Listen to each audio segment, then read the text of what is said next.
2003 was a watershed year for Rockstar Games. Midnight Club 2 refined the original game's formula to become one of the most intense arcade races ever made, and Manhunt would become the subject of controversy across the globe. 2 years earlier, Rockstar's parent company, Take-Two Interactive, had obtained the rights to the Max Payne franchise, an IP that was dark, gritty, and heavily inspired by cinema in the film noir and Hong Kong action genres. Developed by Finland-based studio Remedy Entertainment, Rockstar Games released a tragic sequel steeped in romance, action, and mystery. That sequel was Max Payne 2: The Fall of Max Payne. My name is OneHip, and thanks for clicking on this video. I completed Max Payne 2 last year after buying the game on Steam, and I was very excited to be able to relive the tale once again for this video. For this current Rockstar series of videos, I didn't cover the original game, as the PC version that I own was published by Gathering of Developers, with Rockstar releasing console and handheld ports several months later. I'd love to do a Max Payne 1 retrospective in the future though. In this video, I'll be exploring Max Payne 2's background, gameplay, visuals, story, soundtrack, and legacy, as I continue my series on some early 2000s Rockstar titles. This is my retrospective of Max Payne 2. Let's go!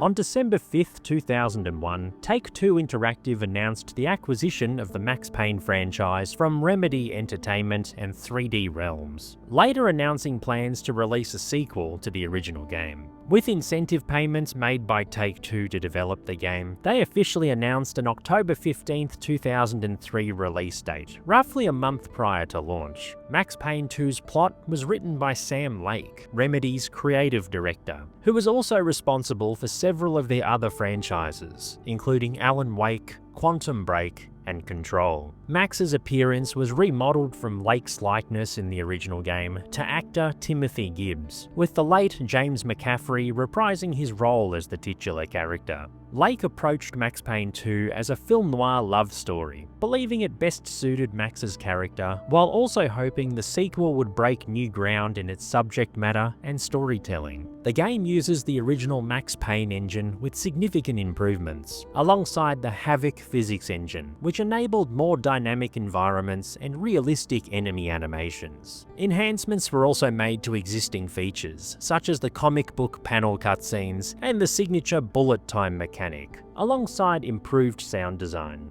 Max Payne 2: The Fall of Max Payne was released on October 15, 2003 on PC in North America, with Xbox and PlayStation 2 ports developed by former studio Rockstar Vienna, following between late November and early December. The game received generally favourable reviews, with the PC and Xbox versions earning the strongest praise. The PlayStation 2 port was received less positively, largely due to reduced performance and graphical fidelity. While the story and gameplay were widely praised, the game was often criticised for its short length. I completed the story in a bit over 5 hours, just to give you an idea of its overall runtime. While there are no official numbers, the game was considered a sales disappointment, with Take-Two citing the game as one of the causes for the company's 2004 sales reforecast. The game received several industry awards, including Game of the Month from Game Informer, and 5 nominations at the 7th Annual Interactive Achievement Awards, including for Game of the Year. Remakes of the first 2 Max Payne games are in development by Remedy as of this video's recording. For gameplay footage, I played the PC version through Steam at 4K resolution with a widescreen fix patch, and the game plays and looks excellent. Let's talk about how it holds up.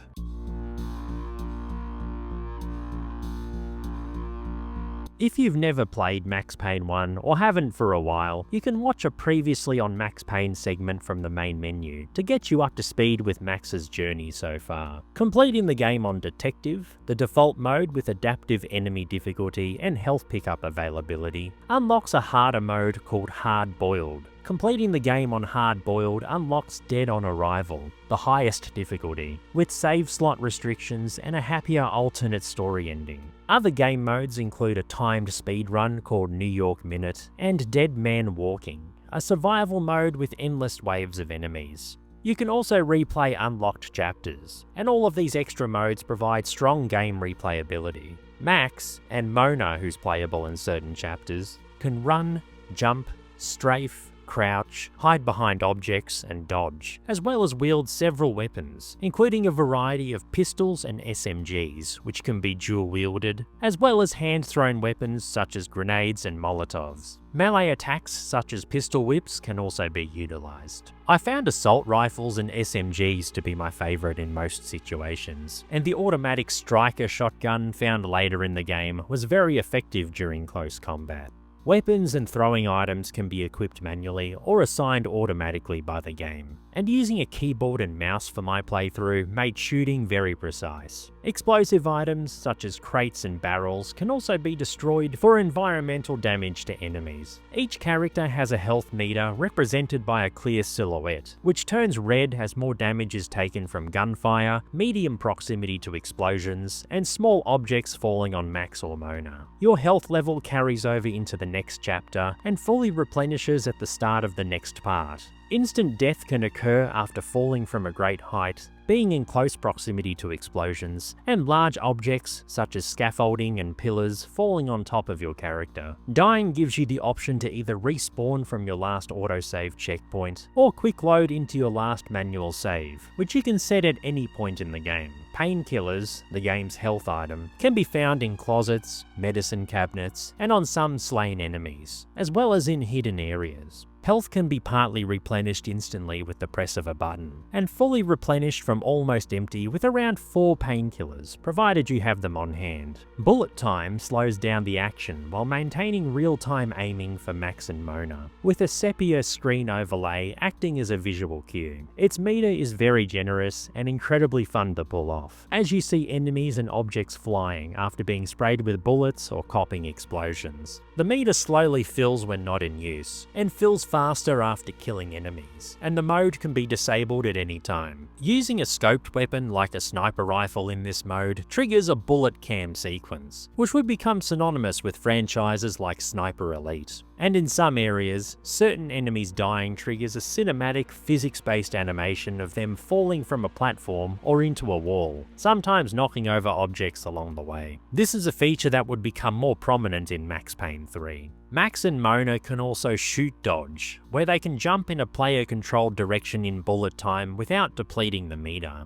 They can also continue shooting when landing on the ground by continuously holding the fire button. Shoot dodging is great for jumping out of corners to take out enemies in hallways, and also for avoiding enemy fire. And of course, it looks pretty cool too. In some chapters, NPCs can assist Max in taking out enemies, but their potential deaths don't affect the gameplay or story, despite being seen in subsequent chapters should they survive. Enemies spawn in different sections, and can even be behind items or around the corner. They can kill you pretty quickly if you're not careful. Items like answering machines, TVs, pianos, and vending machines can be interacted with NPCs sometimes responding to you, like when you turn off a TV they were watching. These items also respond when being shot at, like a piano playing a note when you fire upon it.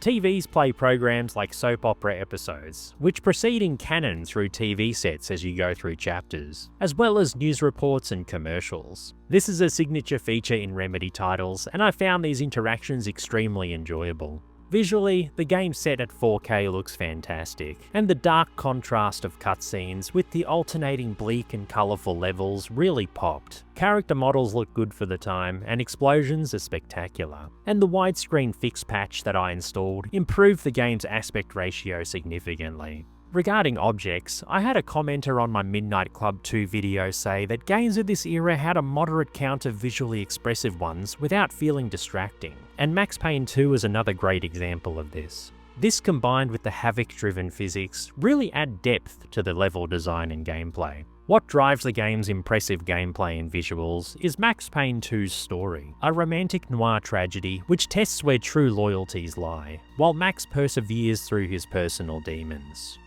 Thanks for still being here with me. If you want to see more retrospectives on Rockstar franchises, as well as from other publishers, be sure to subscribe so you don't miss out on new content. Let's explore Max Payne 2's story.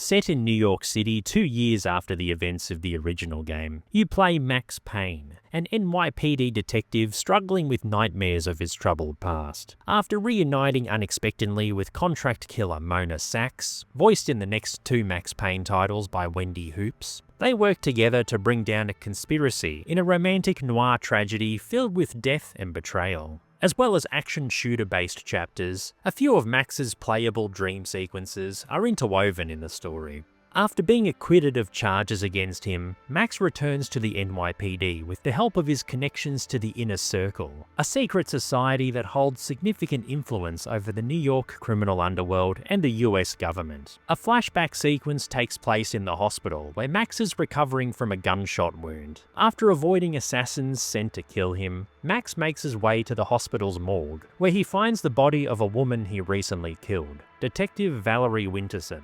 Homicide Lieutenant Jim Bravuda is shot by another assailant while accusing Max of killing Winterson. A few nights prior, Max is investigating reports of gunfire from a warehouse owned by his ally Vladimir Vlad Lem, a Russian mobster. Max discovers a group of hitmen called the Cleaners, disguised as the Squeaky Cleaning Company, raiding the warehouse for weapons. Max runs into Mona Sachs, who he thought died 2 years earlier, and she leaves Max as soon as he sees her. Winterson and her team show up after the remaining cleaners escape, and an investigation into the group begins. Max heads to Vlad's nightclub to question him about the raid, before being attacked by mobsters led by mafia underboss Vinny Gognidi. Max saves Vlad and Vinny escapes. Vlad reveals to Max that Vinny is trying to eliminate him to gain a monopoly on the black market arms trade. Max evades an attack on him in his apartment and subsequently his building. With help from a couple of residents, he escapes and tracks Mona to an abandoned funhouse. He meets with Mona in a deliberately provocative scene and finds out that the cleaners are trying to eliminate anyone who's aware of the Inner Circle.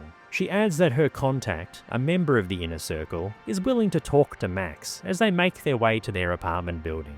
Noticing Squeaky Cleaning Company vans parked outside, Max and Mona enter the foyer to find dead bodies. Max says he'll go find the contact, while Mona watches the security monitors, communicating with each other through a headset. Mona tells Max that the elevators were jammed by the building's guards before they were killed, and some cleaners are trapped inside. Max discovers that other residents are being killed by cleaners, with Mona revealing that other Inner Circle members reside in the building. After gunning down every cleaner in his way, Max finds Mona's contact dead. With the aid of Mona, Max is able to dispatch oncoming cleaners with ease as he makes his way back down. Mona is attacked at her station, and an elevator near Max opens, with some cleaners and the group's leader, Kaufman, exiting to search for Max. Max kills the group and enters the elevator, questioning Mona's motive for contacting him. The elevator door opens and an NYPD squad led by Winterson arrests Mona and detains Max. Winterson accuses Max of being an accomplice to Mona, a criminal wanted by the NYPD. Mona is held in a cell in the police station's basement, while Max is stripped of his gun and the cleaner case, which is reassigned to Winterson. He answers her phone while she is away from her desk, and the caller hangs up. A nearby officer tells Max that Winterson has been very protective of who calls her. Max observes an interrogation lineup with Mona and others reading a line, with the witness identifying Mona as the culprit. She's moved back to her cell, while Max confronts Winterson after overhearing her leaking information about the case over the phone, making Max suspicious of her. He goes to see Mona, who tells him that she will die if she is left in her cell. She tells Max that Alfred Woden, a US senator and influential Inner Circle member, can verify everything she's saying if Max calls him. Max rings Alfred with no answer and leaves a message before a bomb goes off in the building. The cleaners rush towards the cells to kill Mona, and through security footage, Max watches Mona collect her cell key from a nearby slain officer and escapes. Max fights his way through cleaners and discovers that many officers have been killed. He disposes of another van full of assassins in the parking garage, and as he escapes and enters the street, Vlad pulls up to greet him, making Max suspicious. Vlad mentions that the large Captain Baseball Batboy costume in his backseat is a Trojan horse in the gang war he's in with Vinny and his crew. Max asks for a ride to Coney Island as they argue about choices and fate. Max arrives at the funhouse and meets Mona, where they become intimate before being interrupted by the cleaners. They run for Mona's upstairs apartment, but the scaffolding breaks from under Max, and Mona is left to head there herself as Max fights his way through cleaners. Mona is able to assist later on by taking out enemies, and she opens the backstage door for Max to escape through. After taking out more cleaners and escaping the funhouse, Max jumps into one of the escaping van's open back doors as they speed off. Remembering that he still has his headset, he tells Mona that he'll say where he is once the vans arrive. Max arrives at a condemned building, and after taking out a cleaner who opens the van's back doors, Max heads into the building and makes his way upstairs. He realizes that the building is the cleaner's base, and discovers a massive cache of weapons and explosives. He falls into an open construction area in the middle of the building, surrounded by cleaners. After losing communication with Max, the story cuts to Mona's perspective on the events leading up to Max's fall. She realizes that she's in the wrong building as she fights her way through to where Max is. She kills most of the cleaners and finds Max, providing cover from above as he tries to find a door to escape through. After the remaining cleaners decide to leave, Max goes to meet Mona, where she's held at gunpoint by Winterson. Mona tells Max that Winterson was sent to kill her, while Winterson claims she's trying to arrest a wanted fugitive. Max contemplates for a bit before fatally shooting Winterson as Mona escapes. One of the few moments where Max actively chooses a side. He's shot by a dying Winterson and falls into a ditch as police arrive. The story returns to the previous hospital scene, where Max makes a run for it from a cleaner-guarded room. He finds a gun on a deceased security guard's body and fights his way out of the hospital. He visits Woden, wheelchair-bound and suffering from a terminal illness, at his mansion. Woden tells Max that Vlad is the one who hired the cleaners to eliminate his opposition for complete control of the inner circle. Max raids Vlad's restaurant, but realizes that Vlad is already making his way to Vinny to kill him. It's also revealed that Winterson was Vlad's mistress who secretly fed him information. Max saves Vinny from the cleaners, who's trapped in the baseball bat boy costume with a bomb attached to it. I love when if you fail to save Vinny and his bomb explodes before reloading your save, Vinny's comically large shoe lands in a nearby alley. After both arriving at Mona's hideout, they're ambushed by Vlad and his crew, and they kill Vinny and injure Max. Vlad tells Max that Mona is working for Woden, who Vlad claims was indirectly responsible for the murder of Max's wife and baby, after the Project Valhalla file from Max Payne 1 was sent to his wife by mistake. Mona rescues Max, and the two head to Woden's mansion to save him from Vlad.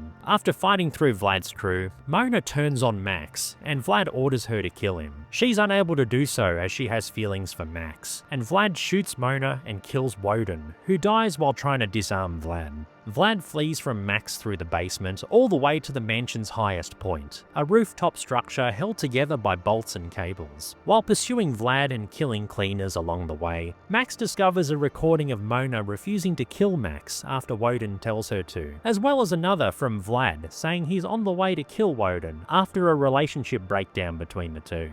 Vlad tries to hold off Max by throwing explosives at him, but Max is able to shoot the bolts off the structure as Vlad survives a short fall, with the structure still holding up. Max shoots Vlad in the chest in a final gunfight, causing Vlad to fall onto the structure, which breaks off from the roof. He falls to his death and succumbs to his injuries, and Max comforts a dying Mona, who passes away in his arms. On the Dead on Arrival difficulty, an alternate ending sees Mona survive as they embrace each other. The Cleaner case and the Inner Circle civil war are both closed. Police arrive to discover that Max is severely injured but still alive. Max finds closure with his past by uttering, "I had a dream of my wife. She was dead, but it was all right." And the credits roll. With fun gameplay, excellent visuals, and a dark but intriguing story, Max Payne 2's brooding soundtrack completes this masterpiece.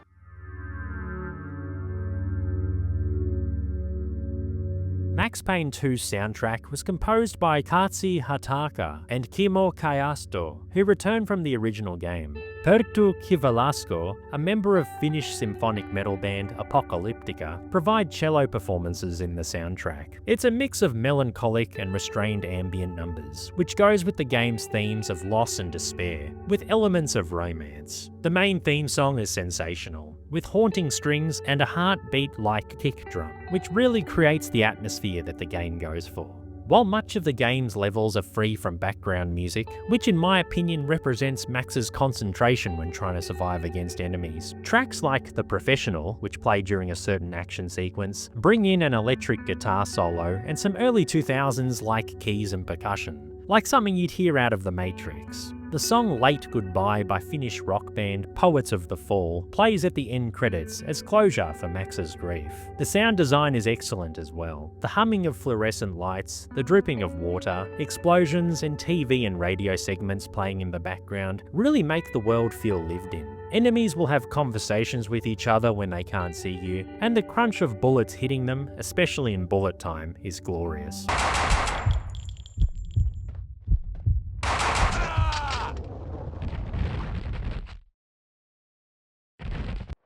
One thing I did notice though is that in the first segment of Mona's playable chapter, she didn't have any audible grunts or screams when being shot or dying, like Max did for the whole game. These would come up later in her chapters, which I found interesting. The voice acting is great, and McCaffrey shines as Max Payne, showing his pain and sorrow throughout the story as it progresses. When I woke up in the hospital earlier tonight, I thought it couldn't get any worse. I opened my eyes, and everything slid into focus. She was dead. The soundtrack and sound design are unforgettable, in my opinion, and they truly enhance the game's atmosphere. While being a short game to get through, Max Payne 2: The Fall of Max Payne more than makes up for it in its gameplay, visuals, story, and sound design. And besides receiving a 2012 sequel, as well as upcoming remakes of the first two titles, the Max Payne franchise would never receive another original installment, despite its incredible premise.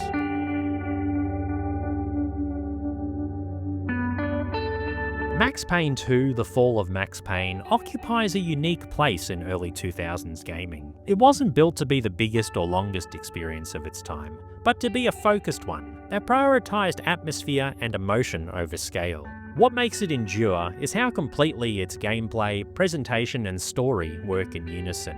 Bullet time isn't just a mechanic, the environments aren't just backdrops, and the narrative isn't something that happens between levels. Everything exists to reflect Max's feelings of grief and resignation, turning a third-person shooter into something closer to a playable noir film.